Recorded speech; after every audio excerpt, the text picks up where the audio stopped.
ఎలాగో ప్రణీత్ రావు కేసు కూడా మీరు ఇందాక ప్రస్తావించారు కాబట్టి ప్రణీత్ రావు కేసుకు సంబంధించి కూడా విస్తుపోయే నిజాలే బయటకు వస్తున్నాయి.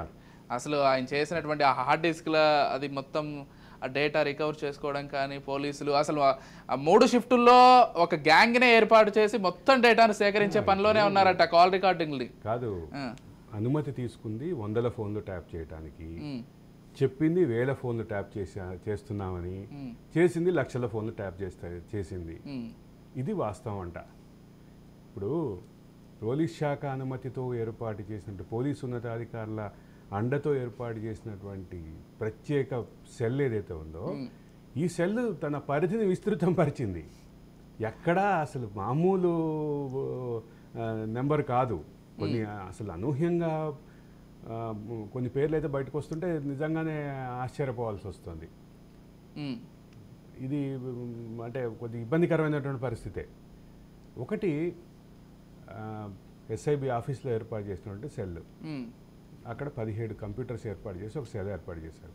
దానికి అనుబంధంగా ఆరోపణలు ఎదుర్కొంటున్నటువంటి Sircilla cell, Siddipet cell, Parvathagiri cell. Parvathagiri అంటే పాలకుర్తి నియోజకవర్గంలో పర్వతగిరి, ఇన్ని చోట్ల ఏర్పాటు చేయటం.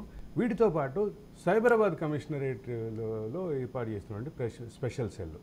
ఇవన్నీ ఆరోపణలు వస్తున్నాయి. సైబరాబాద్ కమిషనరేట్ విషయంలో అంటే మొత్తం తెలంగాణ రాష్ట్రంలో జరిగేటటువంటి రియల్ ఎస్టేట్ లావాదేవీలు కానీ, ఐటీ లావాదేవీలు కానీ, ఇన్కమ్ ట్యాక్స్ అంటే ఐటీ అంటే ఇన్కమ్ ట్యాక్స్ కాదు, ఇన్ఫర్మేషన్ టెక్నాలజీ లావాదేవీలు కానీ, పెద్ద పెద్ద ప్రాజెక్ట్స్కి సంబంధించినటువంటి వ్యవహారం కానీ, వాటితో పాటు ఇన్ఫ్రాస్ట్రక్చర్ కంపెనీస్ కానీ, పెద్ద పెద్ద బిజినెస్లు చేసేటటువంటి కంపెనీలు కానీ ఉన్నది సైబరాబాద్ లిమిట్లో. ఓకే.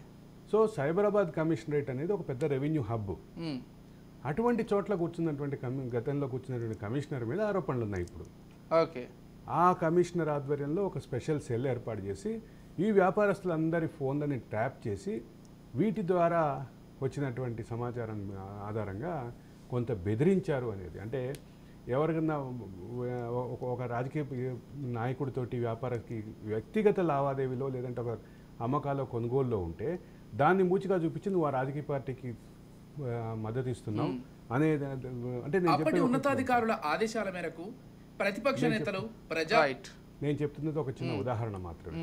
ఇటువంటి విషయాలు ఇక్కడ నుంచి మొదలుపెట్టే ఇంకా రకరకాల ఇల్లీగల్ యాక్టివిటీస్ జరిగినాయి. ఇల్లీగల్ యాక్టివిటీస్ అనే వర్డ్ నేను చాలా నొక్కి చెప్తున్నా.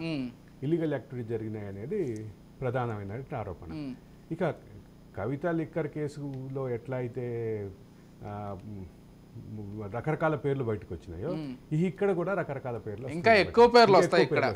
అంటే కవిత లిక్కర్ కేసుతో పాటు తెలంగాణ లిక్కర్ పాలసీ మీద కూడా ఆరోపణలు వస్తున్నాయి. అక్కడ పేర్లు ఎట్లా వస్తున్నాయో ఇక్కడ కూడా అదే రకమైన పేర్లు వస్తున్నాయి. అంటే ఒక మీడియా సంస్థ యజమాని పేరు ఆల్రెడీ ఇప్పటికి మార్కెట్లో ఉంది. ఇంకో మీడియా సంస్థలో పనిచేసేటటువంటి ఒక ప్రజెంటేటర్ పేరు ఆల్రెడీ, ఒక డిబేట్ చేసే ప్రజెంటేటర్ పేరు కూడా ఆల్రెడీ మా చర్చల్లో ఉంది. వీటితో పాటు సైబరాబాద్ కమిషనరేట్లో ఏర్పాటు చేసి అని చెప్తున్నటువంటి సెల్ ఏదైతే ఉందో ఆ సెల్ నుంచి ఫోన్ ఏర్పాటు చేసినటువంటి స్కాన్ చేసినటువంటి ట్యాప్ చేసినటువంటి ట్రాక్ చేసినటువంటి ఫోన్ల డేటా కానీ మాత్రం ఖచ్చితంగా విస్తుపోయే నిజాలు. అవన్నీ విస్తుపోయేటటువంటి పరిస్థితి ఇవాళ తెలంగాణ సమాజానికి ఉంది. అవన్నీ బయటకు వస్తుంటే ఇప్పుడు నాకు సంబంధించినటువంటి కస్టడీ విచారాన్ని మీడియా లీక్లు ఇస్తున్నారు అంటూ ఆయన కోర్టుకు వెళ్ళారు. మీడియాకి రకరకాల సోర్సులు ఉంటాయి. అక్కడ ఏం జరిగింది బయట పెట్టడం మీడియా బాధ్యత. ఆ క్రమంలో మీడియా తన బాధ్యత నిర్వర్తిస్తుంది. ఇక్కడ మీడియాకి లీకులు ఇస్తున్నారు అంటూ దాన్ని డైవర్ట్ చేయడానికి ప్రణీత్ రావు ప్రయత్నించాడు. కాబట్టి అక్కడ అవకాశం లేదు. ఇప్పుడు వాస్తవాలు ఈ రోజు కాకపోయినా రేపైనా బయటకు వస్తాయి. హైదరాబాద్ కమిషనరేట్ చుట్టూ ఈ వివాదం ఫ్రెష్గా తిరుగుతోంది. గతంలో ఏర్పాటు చేసినటువంటి వార్ రూమ్లతో పాటు ఇప్పుడు ఇక్కడ ఏర్పాటు చేసినటువంటి స్పెషల్ సెల్ ఏర్పాటు చేశారని చెప్తున్నటువంటి స్పెషల్ సెల్ ఏదైతే ఉందో అది చాలా కీలకంగా. ఇంకొక వార్త కూడా విన్నా, ఈ ఏదైతే ఈ కాల్ రికార్డింగ్లకు సంబంధించి కొంతమంది సినీ హీరోయిన్ల కాల్ రికార్డింగ్లు కూడా అంటే వ్యక్తిగత అవసరాల కోసం యూజ్ చేసుకున్నారు, కేవలం పొలిటికల్ ఎజెండాలే కాదు ఇందులో అనేది కూడా వినిపించింది. దీని విషయంలో ఈ టెలిఫోన్ ట్యాపింగ్ విషయంలో టెలిఫోన్ ట్యాపింగ్ ఆధారంగా రకరకాల ఇల్లీగల్ యాక్టివిటీస్ జరిగినాయి. రకరకాల బెదిరింపులు జరిగినాయి, రకరకాల ఎక్స్టార్షన్స్ జరిగినాయి. వాటన్నిటికీ సంబంధించి ఒక్కొక్కళ్ళే బాధితులు బయటకు వస్తున్నారు. ఇవన్నీ జరిగినాయి ఎందుకు చెప్తున్నాం అంటే బాధితులు బయటకు వచ్చి చెప్తున్నారు కాబట్టి అసలు వచ్చి చెప్పే వాళ్ళు కొంతమంది, చెప్పని వాళ్ళు వేల మంది ఉంటారు. ఎంతమంది ఉన్నారు అంటే ఇంకొక సమాచారం నాకు జర్నలిస్ట్ సర్కిల్స్లో తిరుగుతుంది. అంటే జర్నలిస్టుల ఫోన్లు ట్యాప్ చేసి వాళ్ళు వేయబోయేటటువంటి స్కూప్ వార్తలు ఏదైతే తెలంగాణ ప్రభుత్వం మీద, తెలంగాణ ప్రభుత్వం అంటే ఏదైతే రాజ్యాంగ విరుద్ధమైనటువంటి చర్యలు చేపడుతుందో బీఆర్ఎస్ ప్రభుత్వం, దాన్ని టార్గెట్ చేస్తూ చేసేటటువంటి వార్తలకు సంబంధించి చేయబోయేటటువంటి లైవ్ షోలకు సంబంధించి వాటిని కూడా ముందే తెలుసుకుని వాళ్ళని అవి రాకుండా ఇబ్బందులు పెట్టారు అనేది ఒక ప్రధానమైనటువంటి ఆరోపణ. ఇది కాసేపు పక్కన పెడదాం, వ్యాపారస్తుల్ని కాసేపు పక్కన పెడదాం. మంత్రుల భార్యలు, ఎంపీల భార్యలు, వాళ్ళ ఫోన్లు కూడా ట్యాప్ అయినటువంటి పరిస్థితి, వాళ్ళకి సంబంధించినటువంటి కూడా ఆరోపణలు ఉన్నాయి. ఇప్పుడు ఇంత పెద్ద రచ్చలో ఇప్పుడు ఏ విషయంలో ఆయనకు ప్రొటెక్షన్ ఇవ్వాలి, ఏ విషయంలో ఆయన రాజ్యాంగ హక్కులు ఉల్లంఘన జరిగినాయి, వ్యక్తుల యొక్క రాజ్యాంగ స్వేచ్ఛని, వ్యక్తుల right of living is a primary right, ప్రాథమిక హక్కు. అక్కడి నుంచి వ్యక్తిగా తను బతకటానికి ఉండేటటువంటి హక్కుని హరించినటువంటి, వ్యక్తిత్వ స్వేచ్ఛని హరించినటువంటి, వ్యక్తిగత గోప్యతను ఉల్లంఘించడం, ఈ మొత్తానికి సూత్రధారులైనటువంటి వాళ్ళు వాళ్ళ రాజ్యాంగ హక్కుల గురించి మాట్లాడటం కొంచెం హాస్యాస్పదంగానే ఉంటుంది.